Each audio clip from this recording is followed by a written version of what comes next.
क्रांती चौकातून ही यात्रा आता पुढे निघते। मात्र कोविड काळात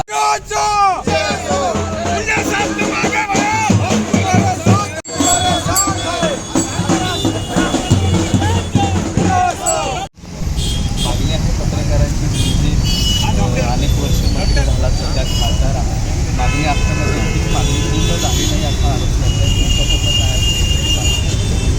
पत्रकार संघाचे महत्त्वाचे अध्यक्ष ज्यांनी वर्षानुवर्ष पत्रकारिता केलेली आहे असे वसंतराव मुंडे यांच्या नेतृत्वामध्ये दीक्षाभूमी ते मंत्रालय अशी दिंडी निघाली। आज दिंडी मराठवाड्यात आल्यानंतर क्रांती चौकापासूनची सुरुवात झाली आणि विविध पत्रकारांच्या ज्या मागण्या त्यामध्ये विशेषतः की कोविडच्या काळामध्ये 190 पत्रकार त्यांना मदत झाली पाहिजे, त्याहीपेक्षा पत्रकारांना वेगवेगळ्या सुविधा मिळाल्या पाहिजेत। उदाहरणार्थ पत्रकारांना घर मिळालं पाहिजे, त्याच्यासाठी कुठं कॉलनी पत्रकारातील प्रत्येक शहरात असू शकते काय। पत्रकाराचं जसं लेखणी स्वातंत्र्य आहे तसं त्यांच्या मुलांचं शिक्षण चांगलं कसं होईल, अशा विविध मागण्यांचं निवेदन त्यांनी मला दिलेलं आहे। आणि अर्थात हे निवेदन मी महाराष्ट्राचे मुख्यमंत्री उपमुख्यमंत्री आता समोरोप 20 तारखेला मुंबईमध्ये होईल। त्या ठिकाणी 2000 पत्रकार येणार आहे, ही चांगली गोष्ट आहे। जसं वसंतरावने सांगितलं की महाराष्ट्रामध्येच नाही तर संपूर्ण देशामध्ये पत्रकारितेला विशेष महत्त्व आहे। पत्रकारिता जसं प्रिंट मीडिया असेल, इलेक्ट्रॉनिक मीडिया असेल किंवा आता नाव सोशल मीडिया असेल, म्हणजे जनतेपर्यंत पोहोचण्याचं काम तुम्ही सर्व पत्रकार करताय। आणि राजकारण आणि पत्रकार यांचं तर अगदी जवळचं नातं आहे, त्याच्याशिवाय राजकारण होऊ शकत। त्यामुळे म्हणून पत्रकारची बाजू संसदेमध्ये असेल किंवा महाराष्ट्राच्या शासनात असेल दोन्ही ठिकाणी वाचण्याचा प्रयत्न करेल। विशेषतः हा प्रश्न 0 आवर्समध्ये 0 आवर्समध्ये मी मांडायचा नक्कीच प्रयत्न करणार आहे येणाऱ्या सेशनमध्ये।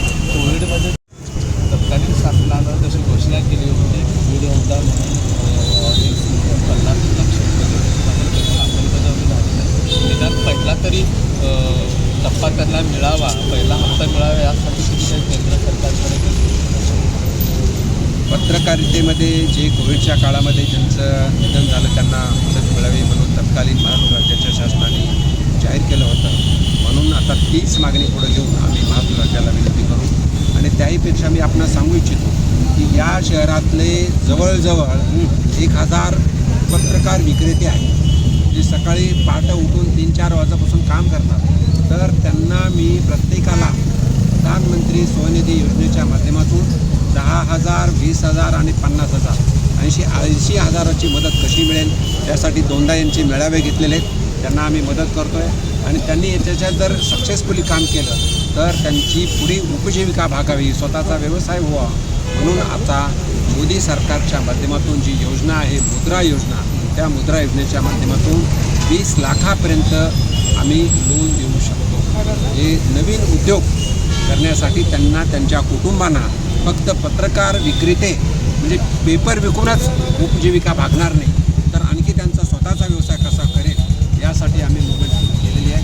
म्हणून छत्रपती संभाजीनगर शहर असेल जिथे जिथं नगरपालिका महानगरपालिकामध्ये ही सुविधा प्रधानमंत्री मोदी साहेबांच्या नेतृत्वामध्ये सर्वांना मिळते आणि पत्रकार व्यावसायिकदृष्ट्या स्टेबल व्हावा यासाठी सुद्धा मी नक्कीच काम करणार आहे। आमची जुनी संघटना पत्रकार आमच्या अशी ही संवाद यात्रा 28 जुलैला डॉक्टर बाबासाहेब आंबेडकरांच्या पदस्पर्शाने पावन दीक्षाभूमीतून सुरुवात झाली। विदर्भ, खानदेश आणि उत्तर महाराष्ट्र या 3 विभागातनं जवळपास 17 जिल्ह्याच्या ठिकाणं जाऊन ही यात्रा या यात्रेचा पहिला टप्पा शिर्डीमध्ये 8 तारखेला संपला। दुसऱ्या टप्प्याची सुरुवात ही छत्रपती संभाजीनगरमधून आज होते आहे। क्रांती चौकातनं ज्या चौकातून अनेक विषयांना तोंड फुटतं, या चौकातनं अनेक क्रांत्या होतात, या चौकातून आज वृत्तपत्र दिंडीनं या यात्रेच्या दुसऱ्या टप्प्याचा शुभारंभ होता। आणि ही यात्रा मराठवाडा, उत्तर मराठवाडा, पश्चिम महाराष्ट्र, पुणे, कोकण, ठाणे आणि मुंबईमध्ये 20 तारखेला मंत्रालयावर पोहोचणार आहे। त्या ठिकाणी YB सेंटरला या यात्रेचा समारोप होणार आहे। या ठिकाणी राज्यभरातले 2-3 हजार पत्रकार, प्रमुख पत्रकार त्या ठिकाणी उपस्थित राहणार. प्रामुख्याने कोरोनानंतर वर्तमानपत्र आणि वर्तमानपत्राच्या या क्षेत्रात काम करणारे, विविध माध्यमात काम करणाऱ्या लोकांच्या समोर अनेक समस्या निर्माण होत्या. कोरोनाच्या काळामध्ये जवळपास 150 पेक्षा अधिक पत्रकारांचा मृत्यू झाला.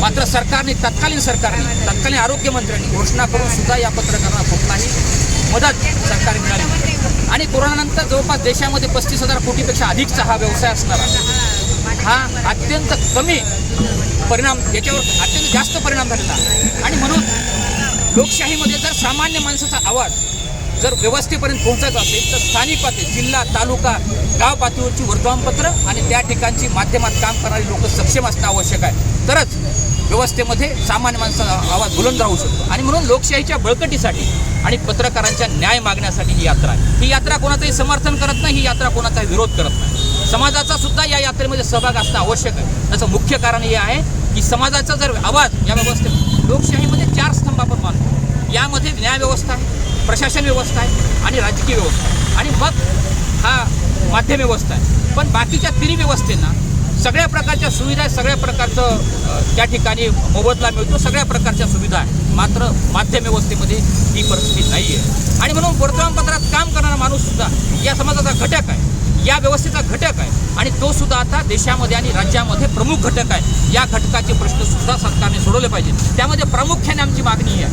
मी आज योगायोगाने आमच्या दिल्लीला त्यांच्याशी बातचीत करतोय.